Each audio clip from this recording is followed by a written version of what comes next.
Ibu bapak saudara-saudara sekalian teristimewa yang kita hormati, ada tetua-tetua kita ini, tokoh-tokoh masyarakat kita di sini, khusus kakanda saya Andi Rukman Nurdin yang insya Allah dimuliakan dan dirahmati oleh Allah Subhanahu wa Ta'ala. Ada doa dalam hidup ini yang sepertinya biar anak TK hafal. Dan kita Pak ini semua hafal, meskipun tutup mata baru bangun, doa itu pasti kita hafal. Ada yang tahu doa apa itu? Doa sapu jagat. Ada yang tahu redaksinya doa sapu jagat? Ada? Saya kasih hadiah. Ayo siapa? Siapa yang hafal doa sapu jagat? Ayo. Ah, ini bapak sini pak. Sini pak. Sini pak. Sini. Doa sapu jagat pak. Gimana bunyinya?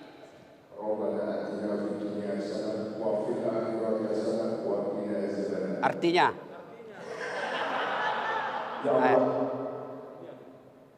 Rabbana, ya Allah. Rabbana. Apa lagi? Atina fid dunya, berikanlah kami keselamatan di dunia. Karena ada Arabnya, ada terjemahannya, dapat 2 lembar. Barakallah Pak Ustaz. Ya, beda duitnya itu Ustadz dengan Pak duitnya Said Didu. Silakan Pak, berkah itu Pak, insya Allah. Ya, nah doanya Rabbana atina fid dunya hasanah wa fil akhirati hasanah. Intinya 2 saja. Ya Allah, berikan kami keselamatan di dunia dan keselamatan di akhirat. Ini penting. Ada orang jaksa di dunia, keraknya neraka ditempati. Ada orang pengusaha di dunia, akhirat menjadi bahan bakar api neraka. Ada orang anggota DPR di dunia, dimuliakan dia di dunia, di akhirat menjadi manusia sehina-hinanya. Tentu kita tidak mau. Kita berharap kita ketua MA di Indonesia, kita juga menjadi penghuni surga. Kita berharap kita pengusaha di dunia, tapi kita juga akan menjadi penghuni surga di akhirat. Dan inilah doa kita. Nah sekarang, sebelum kita sampai ke surga, kita mau surga dunia dulu bos. Jangan sampai yang ada di benak kita ini Islam itu nerakanya dunia. Adakah surga di dunia ini? Ada surga di dunia? Ada, itulah yang disebut fid dunya hasanah. Lalu yang jadi pertanyaan buat kita, apa sih surganya dunia ini? Menurut para ahli tafsir, yang disebut surganya dunia itu 4 syaratnya. Berapa Ibu? Berapa Pak? 4, bukan 4 istri. 1, yang disebut fid dunya hasanah, surganya dunia. 1, punya pasangan yang baik agamanya, bukan yang cantik rupanya. Karena ternyata makin cantik istri, makin besar masalahnya Pak. Siapa bilang istri cantik bukan masalah? Istri cantik, suami jelek, masalah Pak. Bener. Berarti bagus kalau jelek istri. Jelek istri juga masalah, dihina orang. Kita lagi yang malu jalan sama dia, duluan aja dek, nanti saya menyusul. Coba. Cantik istri masalah, jelek istri masalah. Nah, Bapak Ibu saudara-saudara sekalian, berarti yang baik itu punya pasangan yang bagus. Yang bagus itu siapa? Yang baik agamanya. Karena Nabi katakan pilih seorang istri 1 karena kecantikannya. Cantik penting, tapi kalau agamanya hancur, cantiknya menjadi sengsara kita. Cantik juga penting Pak. Kenapa? Karena istri kita 24 jam di depan kita. Apalagi kalau kita sudah pensiun. Hampir setiap saat kita ketemu. Baru bangun dia lagi di depan kita. Mau makan, ada lagi si dia ini Pak. Mau tidur, ada lagi dia Pak. Jadi kalau jelek pasti cepat ganti casing. Maka istri yang baik itu kata Nabi yang membuat suaminya tenang di rumah. Bukan yang cantik. Cantik penting tapi tidak boleh prioritas. Yang kedua, supaya punya pasangan yang baik, ini terutama adik-adik nih yang lagi galau cari pasangan atau bapak-bapak yang berani tambah lagi. Yang kedua, kata Nabi, pilihlah dia karena kekayaannya. Kaya penting tapi tidak boleh prioritas. Kenapa? Kalau dia kaya agamanya tidak bagus, dia pandang enteng suaminya. Apa kamu? Ini rumah saya yang punya. Ini mobil bapakku yang belikan kamu. Kamu pegawai negeri. Menderita kita kalau dia kaya tidak punya agama yang baik. Penting cari orang kaya. Tapi saya bilang sama istri saya, sayangku, ndak usah kau galau soal uang. Uang tidak dibawa mati. Dia bilang mamanya cek, betul uang tidak dibawa mati. Tapi kalau tidak ada uang rasanya mau mati. Selalu salah pergaulan lagi istri saya ini. Kan? Yang ketiga kata Nabi, pilihlah dia karena apa? Karena keturunannya. Itulah sebabnya orang Jawa mengatakan bebet, bibit dan bobot. Tapi tidak boleh jadi tinjauan prioritas. Kenapa? Ada orang bapaknya ulama, anaknya pengkhianat. Ada orang anaknya pengkhianat, bapaknya Nabi. Nabi Ibrahim. Bapaknya itu Azor, penyembah berhala. Bukan cuma penyembah berhala, dia yang bikin patung berhala. Anaknya jadi Nabi. Ada juga bapaknya Nabi, anaknya jadi pengkhianat. Nabi Nuh alaihi salam. Jadi penting cari keturunannya. Tapi tidak boleh jadi prioritas. Dan kata Nabi yang keempat, kalau kalian mau tenang, utamakan agamanya. Agama nomor 4. Tapi anak mahasiswa saya bilang, Ustadz, secara hierarki, kenapa agama nomor 4? Mestinya agama nomor 1. Saya bilang betul nomor 4. Tapi dia tidak titik di situ, dia koma. Utamakan agamanya, karena dengan agama kau dapat segala-galanya. Ada orang bukan keluarga baik-baik. Bapaknya barangkali satpam saja. Bapaknya barangkali cuma asongan. Tapi bagus agamanya. Miskinnya tidak jadi masalah. Karena tutur katanya yang membuat kita tenang. Ada orang kan susah dapatnya ini Pak. Dialah cantik. Keturunan baik-baik. Anak orang kaya. Kemudian bagus agamanya. Bahkan hafal Quran. Satu cewek berkumpul 4 ini Pak. 1000 cewek belum tentu ada 1. Iya toh. Yang banyak dia cantik, mukanya kesurupan. Ada lagi cerdas, ada lagi bagus akhlaknya, otaknya lagi hancur. Karena begitu. Untuk mencari sempurna 4 ini, kalau ada di kompleks ini Pak Said Didu, ada di Bapak dapat di sini, tunjukkan saya juga masih mau. Ini kata Pak. Tidak susah Pak. Maka berawal dari cara memilihnya. Maka beruntung Bapak Ibu sekalian kalau punya istri. Dengar ini Bapak-bapak. Beruntung Bapak kalau punya istri yang bagus agamanya, bagus akhlaknya. Beruntung Pak. Dan sengsara Bapak punya istri hancur mukanya, jelek akhlaknya, otaknya beleng-beleng. Hancur ini Pak. Iya toh. Maka ibu-ibu, kalau mau dapat surga dunia, jadilah istri yang soleha. Bapak-bapak mau dapat surganya dunia, jadilah suami seperti Rasulullah. Biar kata rumah kita bocor-bocor. Orang kata mobil kita lebih sering mogoknya daripada baiknya. Tapi suami istrinya baik. Insya Allah surga dunia. Yang paling sengsara, jeleklah istri kita, tukang ngomel lah dia, tukang gosip, ndak sholat, ndak tahu masak. Dia bilang nyesal saya pilih kamu. Terlambat bos. Karena ini banyak orang menderita gara-gara istri Pak. Dan banyak orang sengsara istrinya gara-gara suami. Halo ibu. Ibu, bu, ini banyak yang ibu-ibu dia bilang begini. Kalau marah sama suaminya, Pak, kau pilih mamamu atau saya istrimu? Bapak pernah dikasih pilihan begitu? Pernah toh? Nggak usah ngaku, yang penting, oh saya pernah ini Ustaz. Ibu-ibu pernah kan ngomong begitu sama suami? Hah? Nah, pencitraan lagi tuh. Iya kan? Ini kalimat yang salah. Bu, Bu, Ibu, coba lihat ini suaminya Ibu. Dari kandungannya dari mana? Dikandung di mana Ibu? Di mana? Ibunya. Siapa yang susui? Waktu kecil, bukan waktu dewasa. Siapa? Ibunya. Siapa yang ngajarin bicara? Ibunya. Siapa yang ngajari jalan? Siapa yang sekolahkan? Ibunya.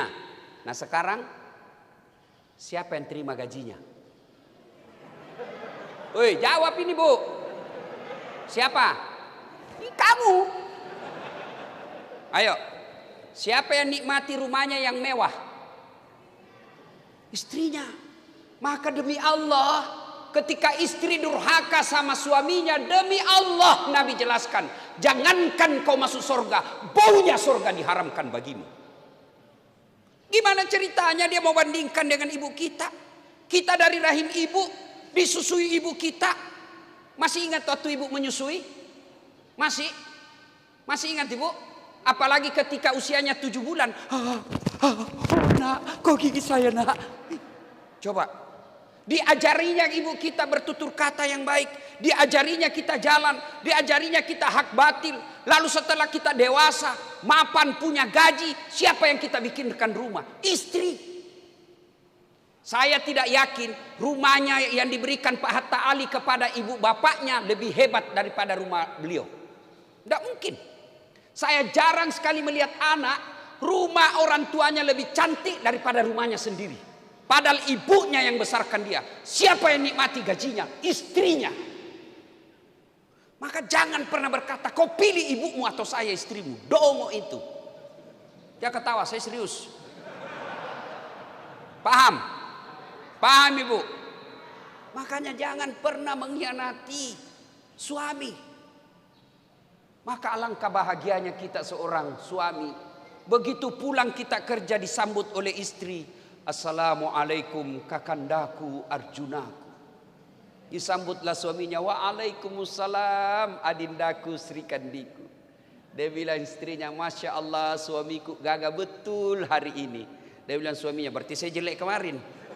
Ini juga suami yang tidak tahu disanjung. Begitu suaminya pulang, istrinya sudah cantik menyambutnya. Datang suaminya, dia tahu dimarahi tadi sama kepala dinasnya, dimarahi tadi sama manajernya. Datanglah suaminya, lalu dia duduk, dipeluklah suaminya sambil dikasih semangat. Bang, memang beginilah hidup. Namanya anak buah, wajarlah manajer marah. Masa abang yang mau marah sama manajer? Dipecat bang. Itu istri yang baik. Contoh ketika Rasulullah pulang dari menerima wahyu dari Gua Hira, beliau kan menggigil. Ya Khadijah, saya tidak tahu saya kenapa ini. Saya menggigil. Tolong selimuti saya. Apakah Khadijah banyak tanya? 3 hari 3 malam tidak pulang. Pulang-pulang kedinginan minta diselimuti. Ibu mampu tidak lakukan itu? 3 hari 3 malam suami tidak pulang. Di WhatsApp tidak dijawab. Di telepon di reject. Tiba-tiba dia pulang, Bu selimuti saya. Ibu selimuti suami. Diinterogasi, Pak. Kau dari mana kau? Jangan ketawa, saya serius ini. Maka istri yang baik itu datang suaminya, dia memberikan spirit, hadir membesarkan suaminya. Apalagi kalau sudah dia peluk-peluk suaminya sambil menyanyi, bila kamu di sisiku, hati rasa syahdu.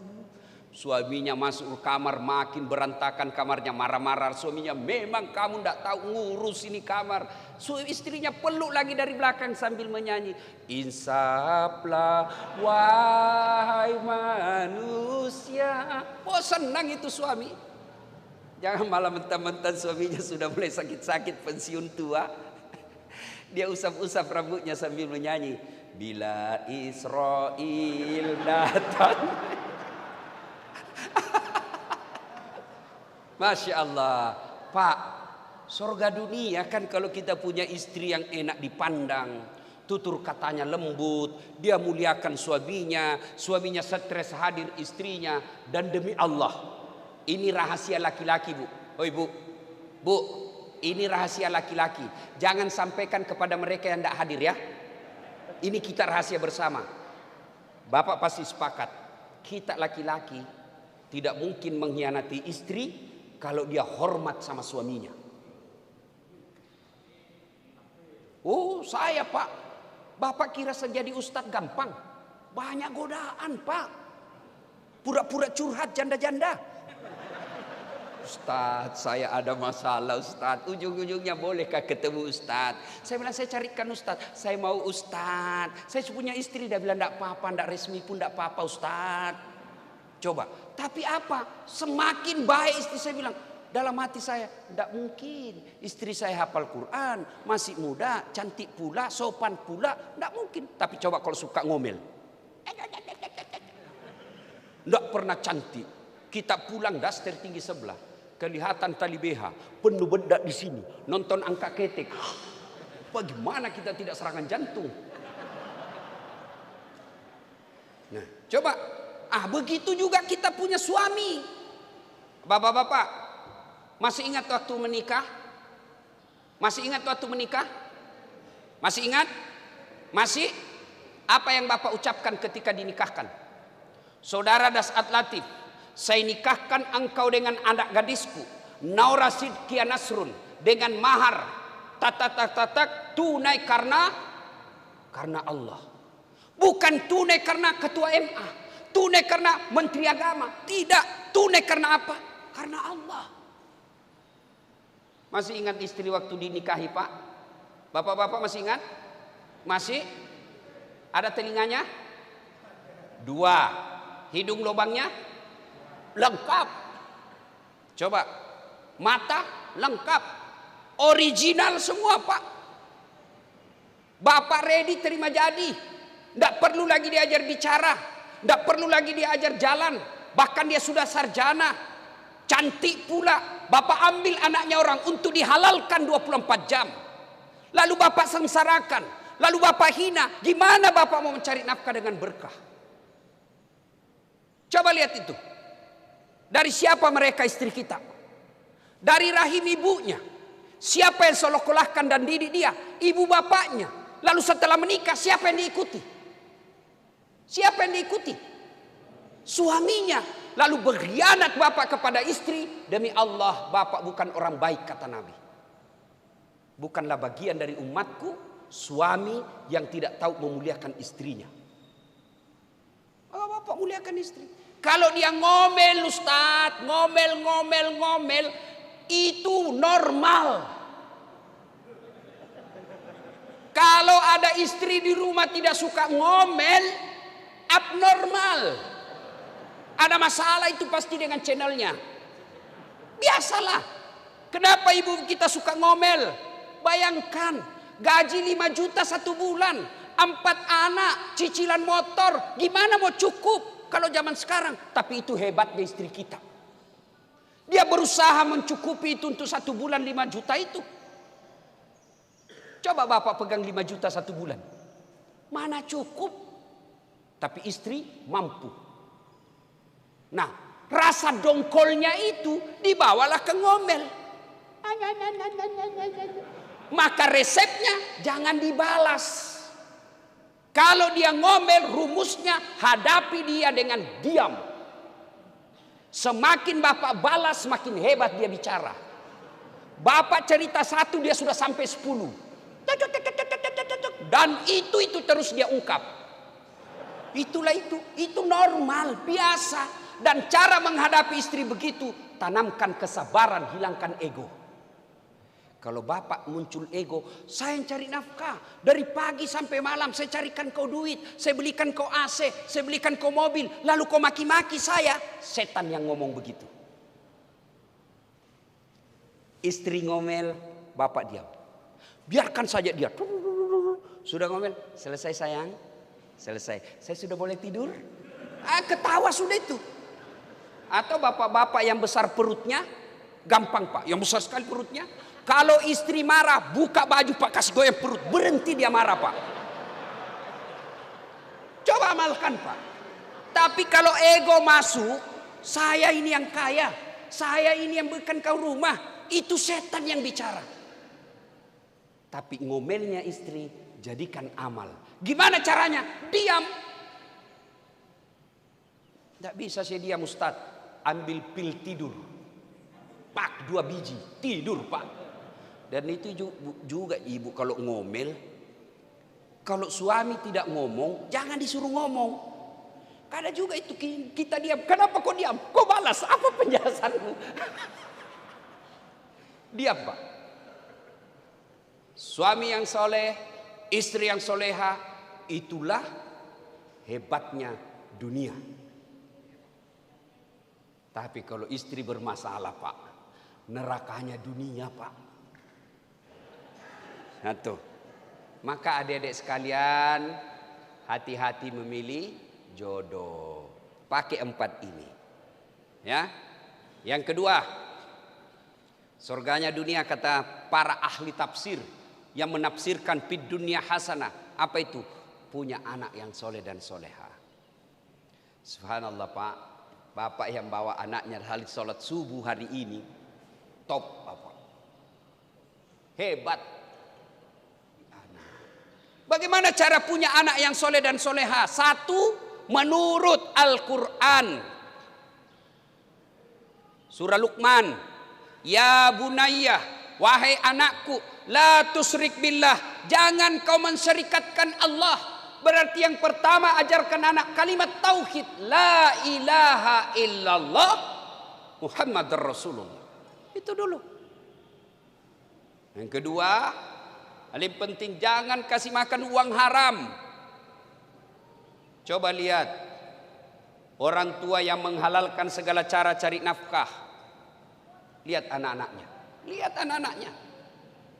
Pak, ada 3 kewajiban orang tua kepada anak. Ada yang tahu? Saya kasih hadiah. 3 kewajiban orang tua kepada anak. Ada yang tahu? Ayo, 1. Ada hadiahnya. Sini Pak, sini cepat-cepat. Ini Pak, cepat-cepat. Matahari sudah terang. Ayo, cepat Pak, cepat sedikit. Kewajiban ini Pak. Kewajiban orang tua kepada anak. 1. Kewajiban orang tua terhadap yang pertama yaitu menikahkan, mendidik anak dulu. Langsung menikah. Yang pertama apa dulu Pak? Kalau yang laki-laki apa namanya? Terlalu lama waktu. Sudah hadiahnya. Terima kasih. Terima kasih. 1. Lahir kasih nama yang baik. Itu dulu. Nama yang baik bukan nama-nama artis. Nama yang baik bukan nama selebritis. Nama yang baik, nama yang ada doa dan harapan di dalamnya. Saya kasih kau nama nak Khalid. Khalid ini salah satu sahabat, Khalid bin Walid, yang awalnya berperang dengan Nabi. Setelah masuk Islam, hidupnya habis untuk membela agama Allah. Saya mau kau seperti itu. Itu nama. 2 kata Nabi, kewajiban orang tua setelah kasih nama yang baik adalah berikan makan. Cari makannya halalan thayyiban wasi'an. Halal baik banyak. Yang ketiga, didik. Dari 3 kewajiban orang tua kepada anak ini, kita terlalu sibuk cari makannya, terlalu sibuk beri makannya, lupa didiknya. Padahal yang paling susah bukan cari makan. Kenapa? Tidak ada anak di komplek ini mati kelaparan. Ada yang mati kelaparan di kompleknya Bapak? Tidak ada. Yang mati narkoba mungkin ada. Mati tabrakan mungkin ada. Mati tawuran mungkin ada. Berarti yang sulit bukan cari makannya, tapi yang sulit mendidiknya. Ibu-ibu, tahu cicak? Tahu cicak? Bapak-bapak tahu cicak? Apa dia makan cicak? Apa? Nyamuk. Masuk akal enggak? Cicak cuma di dinding. Nyamuk terbang. Gimana caranya mau ketemu? Tidak ada terminalnya. Tapi Allah Maha Kaya. Dengar lagu kita waktu kecil. Ini lagu-lagu kita waktu kecil kan enak. Cicak-cicak di dinding, diam-diam merayap. Diam-diam merayap. Datang seekor nyamuk. Nyamuk yang datang. Tidak dikatakan nyamuk, cicak lompat ke nyamuk. Patah-patah kasihan cicak Pak.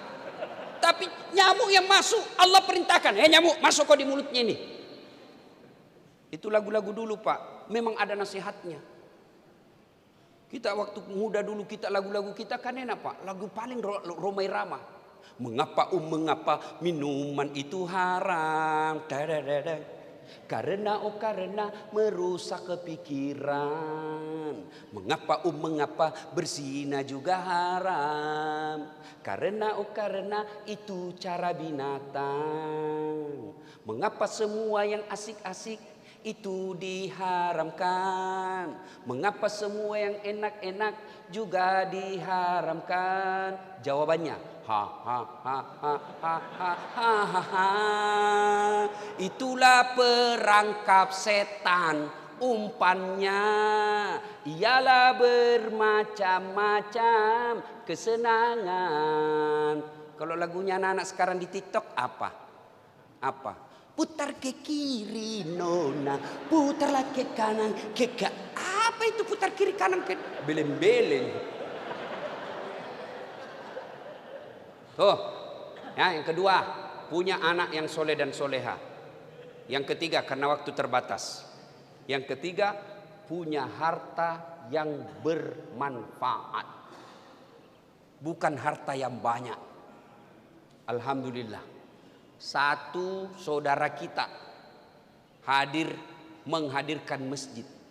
Inilah yang disebut harta manfaat. Pak Haji, deposito bapak meninggal siapa yang punya? Anak. Iya kalau anak kita baik. Anak kita baik tapi takut sama istrinya. Susah Pak. Dia mau nyumbang. Bikinkan bapak dulu. Bapakmu terus. Dia bilang sudahlah kalau begitu ngamuk lagi kau. Sudah takut sama istrinya. Ada takut sama istrinya di sini? Ada? Berhenti kau jadi laki-laki. Ngamuk Ustaz. Dia pecahkan piring. Pecahkan juga. Dia pecahkan hak televisi. Alhamdulillah dia berhenti nonton sinetron. Televisi, piring, gelas boleh dibeli. Harga diri sebagai suami tidak boleh diinjak-injak istri. Takbir. Nah itulah semua yang takut sama istrinya itu tadi. Pak. Bu-ibu. Halo. Bu. Itu cincin berlian emas ibu pakai. Begitu ibu meninggal siapa yang punya bu? Anak. Istri kedua. Ayo. Maka Bapak Ibu sekalian sedekahlah.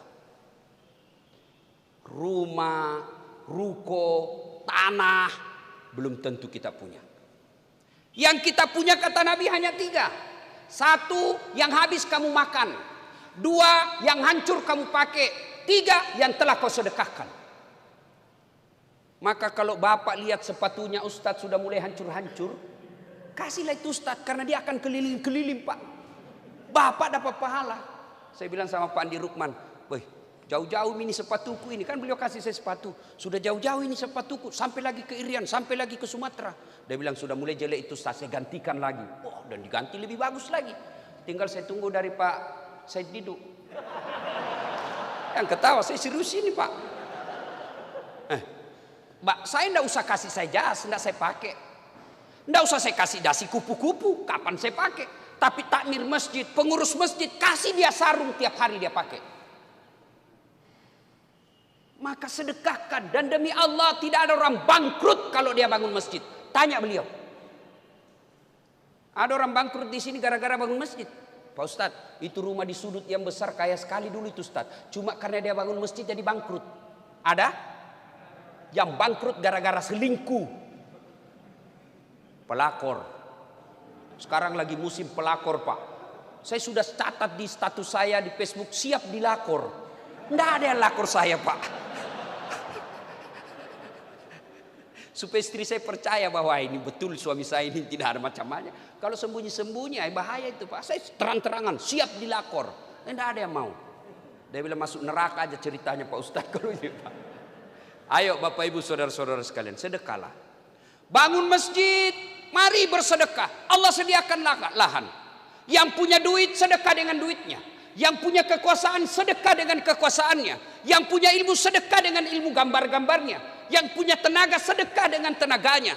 Saya tidak punya duit Ustaz, tidak punya jabatan, tidak punya tenaga, tidak punya kecerdasan. Apa sedekahnya Ustaz? Diam. Kau diam di situ. Jangan banyak bicara. Ada juga tidak sedekah duit, tidak pernah datang jamaah, tidak pernah gotong royong. Diam aja kau di rumahmu. Ibu-ibu sedekah. Kalau Pak Haji bangun masjid, kita sedekahnya apa? Kirim itu sandal dari toilet ke pintu masjid. Kudung, Quran, air minum, sedekah. Jangan tunggu kaya dulu baru bersedekah. Karena kalau Bapak tidak kaya maka tidak akan sedekah-sedekah. Ibu bapak saudara-saudara sekalian, dan yang keempat, surga dunia itu punya teman yang beriman. Saya yakin Pak Hatta Ali, waktu beliau jadi ketua MA banyak sekali temannya Pak, ngantri Pak. Tapi setelah hilang kita punya jabatan, biasanya mulai jatuh satu demi satu. Pak Said Didu waktu masih menteri Pak, ngantri orang mau datang Pak. Tapi begitu mulai mengeritik pemerintah, ngantri penyelidikan.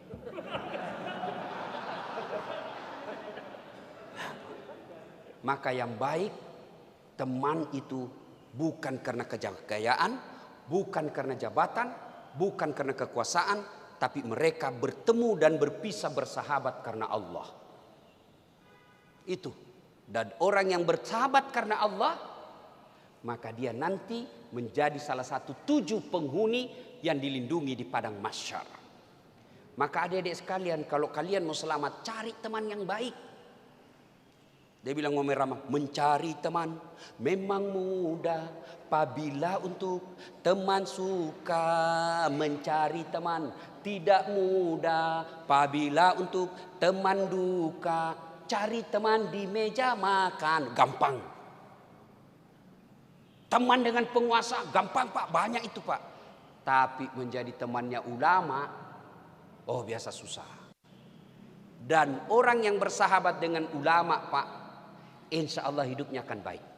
Contoh, kalau saya jalan sama Pak Andi Rukman, begitu masuk waktu sholat, saya akan berkata, Pak Andi, tabe, asar mini, kita cari masjid dulu berjamaah. Tidak mungkin kalau saya jalan, Pak Andi, di mana tempat karaoke yang banyak? Tidak mungkin Pak. Iya toh, pasti Pak Andi bilang, Ustaz kajili-jili. Nah ibu bapak saudara-saudara sekalian, mudah-mudahan 4 ini menjadi inspirasi baru buat kita mengejar keempat-empatnya. Insya Allah dengan keyakinan dan optimis kita bisa mendapatkan semuanya. Kalau tidak dan terhalalai selama ini, wala tai'asu mir rauhillah, jangan kau putus asa, masih ada kesempatan untuk memperbaiki kesalahan-kesalahan kita. Semoga ada manfaat, lebih dan kurangnya mohon dimaafkan. Nun wal kalami misrun, billahi fi sabilil haq. Assalamualaikum warahmatullahi wabarakatuh.